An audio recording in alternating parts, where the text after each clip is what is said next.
The whole idea of dating is to get to know someone on a deeper level and assess them and determine if they're a good match for you for marriage or not.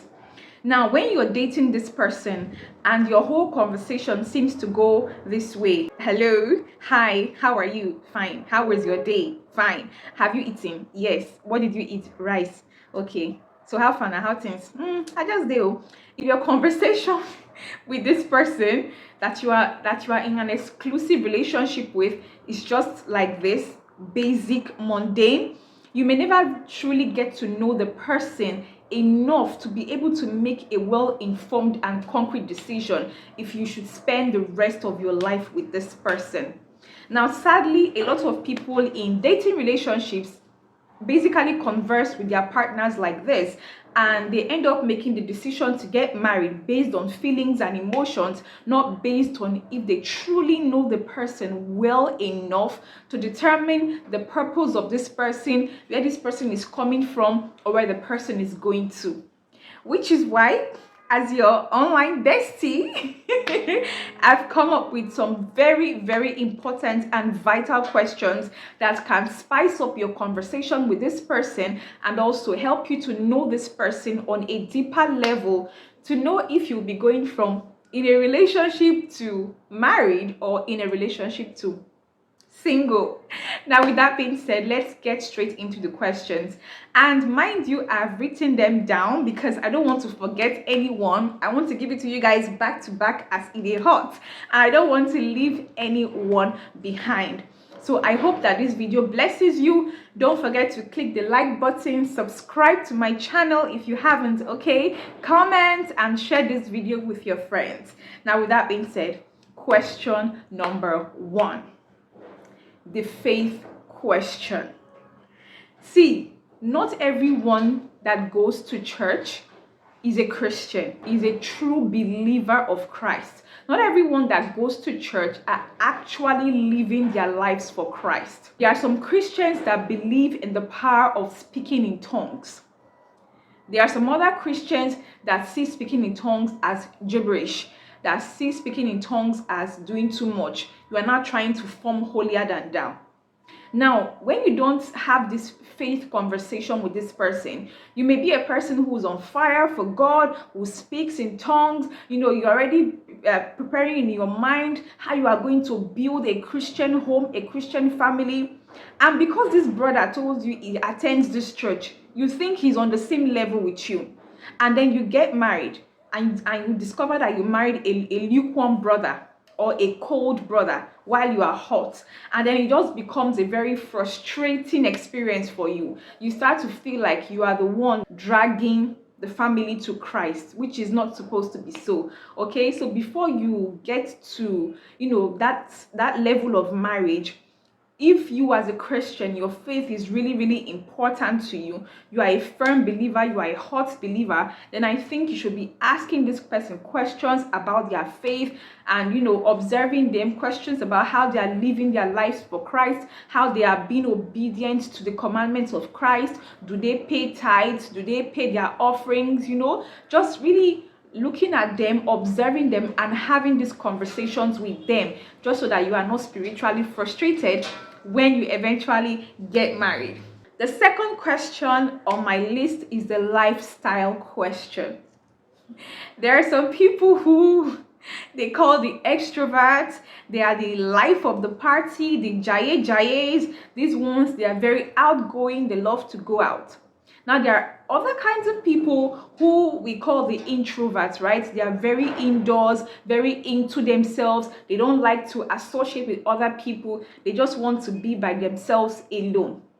Now, when these two people come together and they've not truly discussed about their personalities, they've not truly discussed about who they are, very soon, this person can begin to see this other person as doing too much, as being too out there, while this other person sees this one as being too boring. The next question on my list is the conflict question.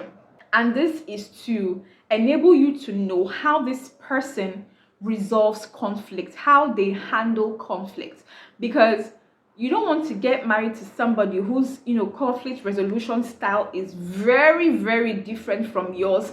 And then when you guys get into conflict or argument, which will definitely happen, it seems to go on forever because you both do not know how to come together after a conflict. There are some people that are international mileage keepers. Okay, when you offend them, they keep it in their chest and they hold it, and it stays there for a long period of time, that even if you apologize to them, they can't seem to let it go easily. That's how they process their own hurt. There are some people who get very, very violent when they are upset, and this is not limited to the guys alone, because guys are the people that are, that do domestic I say do domestic violence. There are some ladies as well that when they get mad, they get physically violent. Okay, so I think you should try to know this person and have conversations with them around any conflict that they have experienced in their life. If they've had a fallout with a friend, with a sibling, with a parent, and just try to listen to them and see how they handle conflict, just so that you know what you're getting into. The next question is the parenting question. I hope you're enjoying this video so far. How many questions have I given to you now, so that you will not dull in your next conversation with this person? Tell me thank you now in the comment section. The next question is the parenting question, which is very, very important. Okay, you need to know this person's ideology on parenting. You can't just get together with this person and get married and start making babies, start giving birth to children, and you both have not yet discussed and come to terms on how you want to raise children. For example, one parent might believe in the African style of parenting, where you need to beat a child in order to get the child to be obedient and submissive and respectful. While the other person believes in gentle parenting, that believes in talking calmly to the child and getting the child to know and understand their behaviors and get them to act right. Now, when these two parents come together with these extremely different styles of parenting, it can get really frustrating for one person, because it's like, okay, I'm trying to discipline this child the way I know how to discipline children, but you are not agreeing with me. Parents need to always put up a united front before the children. If not, you start hearing things like, I like my mommy, I don't like my daddy, or I like my daddy, I don't like my mommy, which is not supposed to be so. Okay, the children should not have one favorite parent. The parents should always come together as a team, as a united front. Okay, so that the kids know that if daddy says this, mommy has already even agreed with daddy. We don't even need to talk too much. Okay, so you need to discuss with this person and know their ideologies on parenting, know how they want to show love to their children, know how they want to parent their children, how they want to discipline their children, how they want to teach their children good morals and values. The next question is the finance question. Money is one of the top 3 causes of divorce in the world. So when you're dating someone, don't shy away from talking about money because you are scared that you don't want to be too forward. Okay, you need to open up and talk to this person about money before you eventually get married. So ask them how much they earn. You need to know how much this person earns. You need to know if they like their job, if they're comfortable with their pay. You need to know their financial goals, their career goals, if they have interest, maybe if they are working a 9 to 5 currently. You need to know if they have interest in entrepreneurship, if they are looking to switch over in the nearest future. You need to know their investment plans, if they have any investments going on, and their plans for future investments. Marriage is for life, but money makes life easy. Know their budget, how they budget, know if they are savers or if they are spenders. Because if you as a saver, get to marry someone who is a spender and you guys have not communicated properly, you may start to think that, oh, this person is so wasteful. You're always wasting money. I'm trying to save money so that we would have enough to, do investments and stuff like that. But you are always spending. Why can't you stop spending? So it can become a really, really serious issue if it is not talked about. Also, you can also talk about if you're going to have joint accounts, if the person is comfortable with joint accounts, or if you're going to maintain separate accounts. The next question on my list is the love language question. Now, for this question, you need to come off your high horse and actually listen to your partner, because it makes no sense for you to be loving someone in a way that they don't interpret to be love. For example, as a lady, it makes no sense to love a man by being physically intimate with him, telling him I love you 100 million times a day, when what speaks love to him is respect and probably a good food, a good meal. Now, for the guys, right, it makes no sense to keep buying gifts for a lady, to show that you love her, when her love language is quality time and acts of service. So you really need to, come off your high horse and try to have a conversation with this person around their love language, around what speaks love to them, so that when you guys eventually get married, you would know them and understand how to speak their love language to them. The next question on my list is the motive for marriage question. So when you guys are dating and you see that, okay, you've been dating for a while, start to ask them, ask them about marriage. Ask them about their motives for marriage. For example, now this person says, okay, I think we should start thinking of settling down. Ask them why. Why do you want to get married? And listen, let me tell you, it will shock you why people want to get married. Now, let me start with the guys.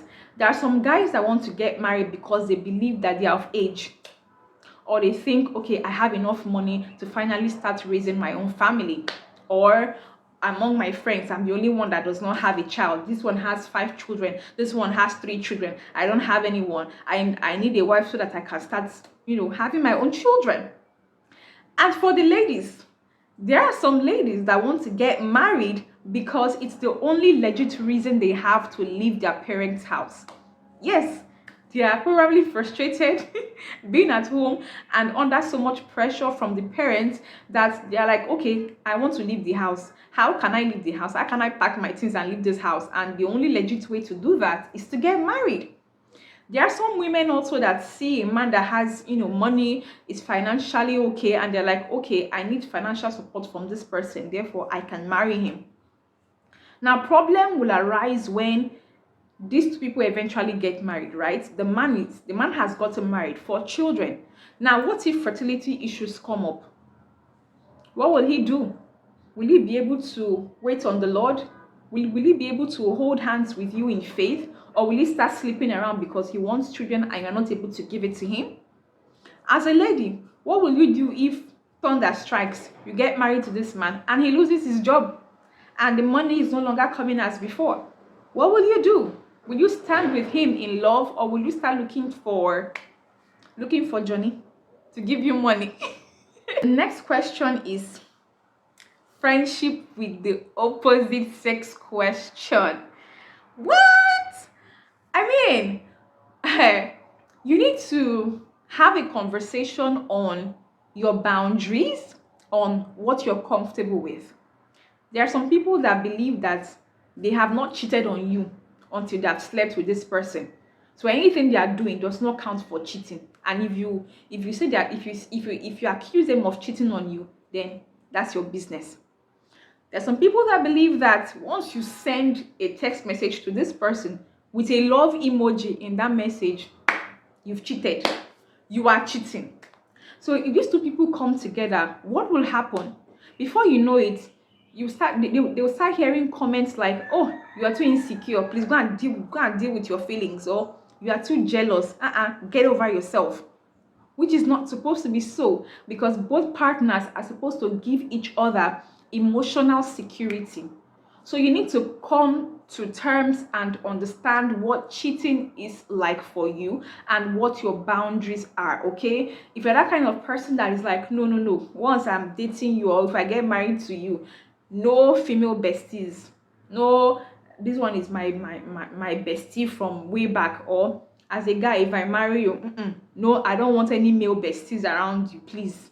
I don't want it. So you need to understand the kind of person that, the person that you're dating is, and have these conversations on friendship with the opposite sex and what they are comfortable with, and what you yourself you're comfortable with and what you are not comfortable with. Okay, these questions are not just for you to ask this person to know their answer. You are also supposed to share your own opinion, share your own views, so that you guys can have a conversation and come to a conclusion.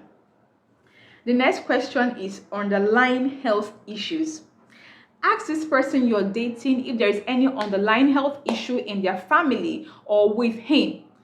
You do know that if you get married to a man or a lady that has eye problem, that uses glasses, there are high chances that your kids, one or two, may also use glasses. I watched a movie, so sad. This guy and girl met on the internet and they had a great relationship. They started dating. The lady said, okay, I want to come and visit you now that we are serious. She never mentioned to the guy that she was asthmatic. Now she comes to the guy's house. They are all lovey-dovey. She decides to go into the kitchen to get something to eat. One or two things happen, and there's smoke everywhere. She passes out. She's unconscious. The guy comes to her. He's in a shock. He does not know what to do. He grabs her bag. He sees the inhaler. He has no idea how inhalers work. And that was how the lady died in his apartment. So if you have any underlying health issues, genotype issues, discuss this with your partner so that you don't end up carrying bese on your head when you eventually get married. So these are the questions I have for you to spice up your conversation and know the kind of person you're dating. I hope you will tell me thank you in the comment section. Subscribe to my channel if you haven't already. Thank you so much. And share this video to your friends. Okay, I love you, and I'll see you in my next video. Bye bye. Mwah.